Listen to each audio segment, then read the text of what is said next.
I know it's Merry Christmas to all, but I couldn't stray away from the news today. Vic Fangio's press conference, Michael Clay, the quarterback position as of right now, and the biggest mistake the Eagles made this offseason that is really starting to take a toll right now. Okay. It just makes them look even worse. Until they get Jalen Hurts back, and we have some news on this, and I don't know if it's good or it's bad, but we'll see. And a lot to talk about here. So let's get into it. A killer buried, but not dead. Darren, we better turn around. Because I've seen enough horror movies to know any weirdo wearing a mask is never friendly. Yo, what is going on, guys? I hope everyone's having a fantastic day today. Merry Christmas to all of you guys, and hopefully you guys are having a great day with your families. But today, I couldn't stray away from all the news, the press conferences, what was going on today. So you do have a video now, okay? This video is sponsored by BetUS as usual, so definitely go check them out. But we're going to be talking about a few things here. First is Vic Fangio's press conference. And of course, when Vic Fangio's at the podium, I'm ready to listen. Okay. He did talk about this game. Obviously, that last drive where the Eagles played heavy zone, the bend don't break defense that we all really hate. Okay. And I think part of that too was, Fangio thinks he could have made some better calls there. And yeah, that was like a 9-10 play drive by Washington. I thought it was like 50 something yards, whatever it was. Okay. It didn't take a much, and it was the passing game. It was Jaden Daniels and his great, him just running, with his legs and doing a good job there, like he was doing pretty much all the entire single game. Obviously, not having pressure, losing Chauncey Gardner-Johnson obviously was huge for the back end of this defense. I think after they lost Chauncey, I think Fangio was starting to, I think he was starting to pucker up a little bit. I think he was getting a little worried in that game, and obviously Tristan McComm gave up 2 touchdowns. There were 2 big plays that and he just looked god awful. So I'm already kind of thinking, man, the backup safety position needs to get better because it's not good right now. Not with Tristan McComm there, I don't think so. It's the second worst game that he's had this season and really exploited himself in a lot of bad ways. The Eagles just didn't look defensively later as the game went on. Look, when your offense is not sustaining drives, that the more snaps the defense has, the more penalties they're going to accumulate. Just on the field too much. They didn't look like they were, sharp, between good penalties, bad penalties, some stupid things that happened in the game. Fangio did talk about Chauncey Gardner-Johnson's personal fouls, and does he agree with it? And he's never seen a player get kicked out of a game for trash talk. And he says that, Chauncey Gardner-Johnson needs to watch out. Now, I don't care what it is. Chauncey needs to not relax, but he needs to control himself a little bit better now. Not because I want him to, not because we want him to. It's because now the refs are out on him. The league is out on him now that he's a troublemaker on the field now.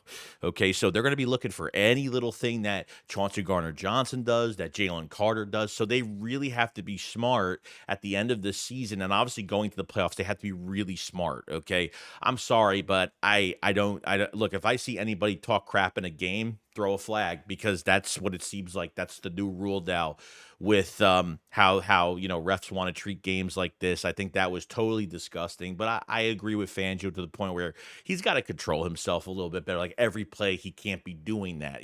Towards his teammates, in a positive way, great. Against the other team, it's got to be controlled a little bit better, and not because, like I said, not that we don't want him to. It's because I don't trust these referees screwing us in a game, and I think losing Chauncey was a major piece, as well as like Nakobe Dean was in and out, Josh Sweat was in and out, Jordan Davis was in and out. So we start to garner more injuries in game because the offense couldn't sustain drives, and we were just falling apart at that point when our offense really couldn't do much of anything. Okay.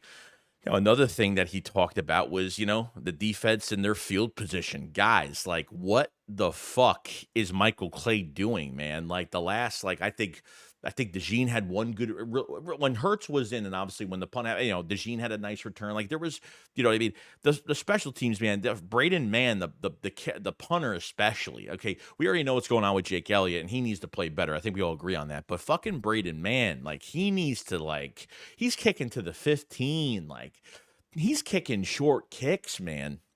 I mean, it's really bad. It's really bad, man. Even before even that last the last kickoff for literally the last time, okay, Washington was gonna have the ball in their hands to win the game.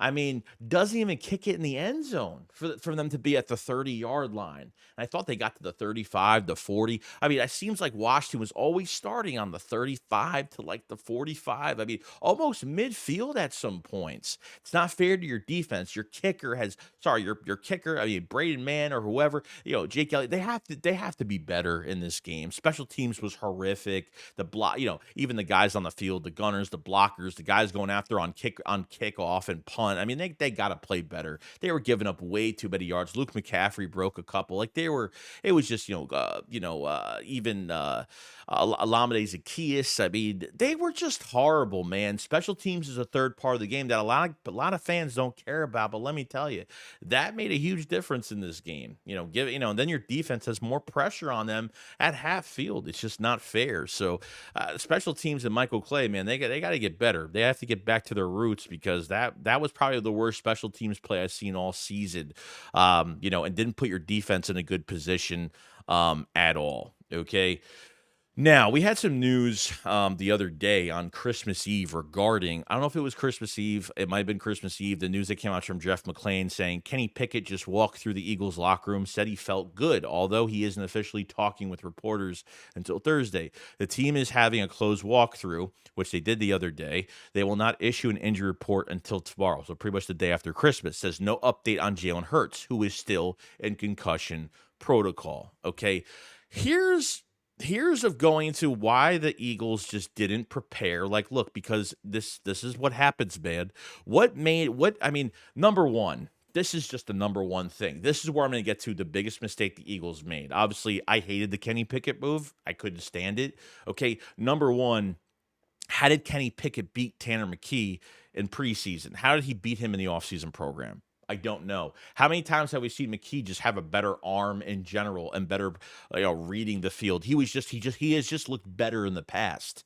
Okay, how is Kenny Pickett over Tanner McKee? That's number one. Number two, you don't trade for a quarterback that even has close to his skill set. At least you can run a similar playbook with a Justin Fields or somebody that could run the read option or whatever. And they don't have a quarterback like that. Why not Justin Fields? Why not somebody else? Why not, I don't know, somebody that has a similar skill set? Remember back in 22 when, Jalen Hurts got hurt in the Bears game and then Gardner Minshew had to take over for 2 games and we weren't really sweating it too much, but damn, he looked horrible. He looked really bad. And Kenny Pickett, like I said, not a bad game, not a great game. I thought he showed up where it mattered. And obviously his wide receivers didn't pull out for him, unfortunately. But as the game went on with Kenny Pickett, they weren't throwing middle of the field. They strayed away from that. They were running on first down every fucking series, which led them to second and longs, third and longs, which resulted because you made it so obvious that you were going to run on first down and force Saquon Barkley with the football in his hands. They would stack the box. They would stop that play for a loss. That gets us to second and third and longs. And guess what? They know that Kenny Pickett has to throw the ball because Kenny Pickett is no threat with his legs. They don't see him as a threat on the distribution between him and Saquon Barkley. They ran nothing under center, no play action fake, no nothing. I mean, this is on Kellen Moore. This was to get this, they just don't fit what the Eagles do offensively. Okay. Why put it harder on yourself to get 2 quarterbacks, okay, that literally have no similarities between them and Jalen Hurts? They have no similarities in athletic ability. They have no similarities at all. You can't take this type of offense that's just meant for Hurts and put in these pocket guys. The only thing Kenny Pickett has over McKee is athletic ability. I think he's a little bit better in that regards. When it comes to Tanner McKee, he might have the better cannon, but the athletic ability is not there. So he's like an upgraded Sam Bradford, I guess, in that type of regard. Okay, so that's where I'm like, why did they make this decision in the offseason? Like I wasn't even on, but like Tanner McKee, he was fine. Like, he's been in the system for a couple years, but when they got Kenny Pickett, it just made no sense to me. I didn't agree with it. I hated it, and I said, please, God, let him not play. Kenny Pickett shows up in a few games, when the Eagles have a couple touchdown lead and, he hands the ball off a few times, just, and then the game's over. You know what I mean? Nothing's on his shoulders. So then they didn't look prepared. They didn't look like they prepared Kenny Pickett. You have to always have a second game plan in your back pocket. And, why make it harder on yourself and having a pocket guy that's just not good, period. They're just not great. I'm rooting for Kenny Pickett. I'm like, yeah, I was really excited, but I know he's not good. I know he sucks. I know he's ass. Okay, I think we all know this.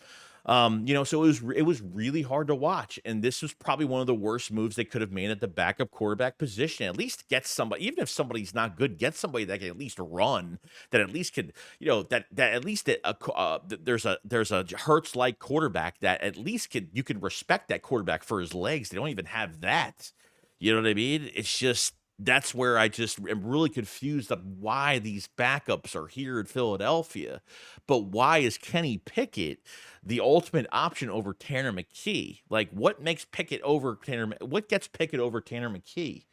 His athletic ability is a little bit better. Maybe he's a little bit just better. And I don't know. I honestly don't know. Because how many years have we said Tanner McKee has been better? The last couple of years. But it sucks because we haven't seen Tanner McKee in an actual game, in a real game for the Philadelphia Eagles, which sucks. It's only been preseason. So how much do you take from that? You can't take that much for it. So we can only see, the eye test is the only thing we can really look at when it comes to Kenny Pickett, Tanner McKee, and all that stuff. So the report is Hurts is still in concussion protocol. By Thursday, if he's still on concussion protocol, then this is another game. Then the Eagles are going to have a backup quarterback, and you're hoping to God that you're going to have somewhat of a game plan. Throw Saquon Barkley's Eric Dickerson record away, throw everything else out the window, and hopefully you can get the second seed. Hopefully you can win the division. But it's gonna be tough, man, because I have no trust in Kenny Pickett. I have no trust in Tanner McKee. I mean, I don't. It's just there's not enough. Tanner McKee hasn't played his first game, so how much trust am I gonna have in these quarterbacks going into another game? Can Kenny Pickett get better with a week of practice, and like he's the starter for the week, and they can actually have a game plan for him, and he can look a little bit better? Yeah, maybe, sure. I mean, it can't get any worse, can it? I'm hoping not, but this is a whole nother thing that's just, it's just not great, man. It's just not great. So there's just a lot of questions regarding the quarterbacks this week. And I want to just, the Eagles clinched the playoff berth. The Eagles need to just win a game to win a division. And obviously seeding is important right now. Washington hasn't even clinched yet. They won yesterday. They're still on the outside looking in right now. And I think they still have a tough game ahead of them against the Falcons. And I think they're fighting for their lives right now in season right now with Michael Penix. Obviously is, he's going to have something to prove now as a first round pick. You know what I mean? So, the Eagles are set. The Eagles are at the table, but they're just trying to find like the best seat in house to sit at. I mean, that's really where they're at right now. And that's all I really got to say on Christmas Day. So throw me some hay and let's have a good day today. Okay, I'm done. All right. Merry Christmas to everybody. And yeah, let me know what you guys think in the comment section below. What do you guys think of Vic Fangio's words? And do you think Chauncey needs to simmer down in these football games? And do you think, Kenny Pickett and Tanner McKee, or Kenny Pickett at least, like that move in general, not only valuing him so much as a backup quarterback, but like, does it make sense, to not get somebody that's similar to Jalen Hurts' skill set? And make it so much harder to game plan if Jalen Hurts does get hurt, because I thought that was pretty damn ugly, So, and what do you guys think about the special teams? So, we're going to see what happens. I know the defense will bounce back. I'm not worried about the defense. I know the offense is going to bounce back. I'm not worried about that. I want to close the seeding up as fast as possible. I don't care about the records. I don't care about nothing else. It's all about the seeding. Like, get the second seed, and if you have to face Washington for a third time and Philadelphia potentially hosting 2 playoff games, then fuck it. Who cares? I have no problem with that at all. If it's through the second seed, great. But we will see what happens. You guys enjoy the rest of your day, and I'll see you guys on the next one. Make sure you subscribe. Make sure you like the video. Helps out tremendously. And if you did watch on Christmas Day, I do appreciate it so much. Love you all. Enjoy your day. I'll see you guys on the next one. Big call-in on Friday, by the way. We're going to have a big call-in show on Friday. So just keep a looking for that. And I'll see you guys on the next one. Shakes, what up, follows up. Peace out, guys. Peace.